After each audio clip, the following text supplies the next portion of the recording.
জীবনে অন্য কিছুর চাপ নিতে পছন্দ না করলেও কাজের চাপটা কিন্তু আমি বরাবরই নিতে পছন্দ করি। হাই এভরিওয়ান, আমি নন্দিতা ফালাকাটা থেকে একটি হোম বেকারি রান করছি, নন্দিতাস কেক হাউস।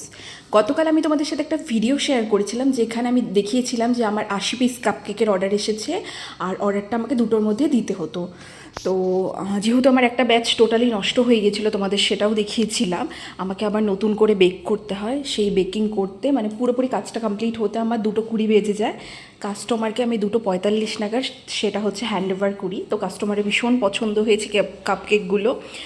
80 পিস কাপকেকের অর্ডার থাকলেও আমি সবসময়ই 10 থেকে 15টা এক্সট্রা করি। মানে এটা আমার ছিল সেকেন্ড বাল্ক অর্ডার। এর আগে আমি 100 পিস টাপ কেক বানিয়েছিলাম, সেটাও তোমাদের সাথে ভিডিও শেয়ার করেছি।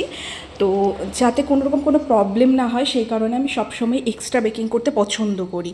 তো আমি যেহেতু মানে এক্সট্রা বেকিং করেছিলাম, মোটামুটি আমি হচ্ছে 100টার মতোই কাপকেক বেক করেছি। তো আমি 90 পিস কাস্টমারকে দিয়েছি। কাস্টমার তো ভীষণ খুশি হয়েছে। আর বিভিন্ন রকমের কাপকেকগুলো ছিল, কিছুটা ড্রাই ফ্রুটস, কোনোটা টুটি ফুটি, কোনোটা চকো চিপসওয়ালা। তো সেই অনুযায়ী আমি কাপকেকগুলো রেডি করে প্যাকেজিং করেছিলাম। তো প্যাকেজিংয়ের ভিডিওটা তোমাদের সাথে একটু শেয়ার করে নিলাম।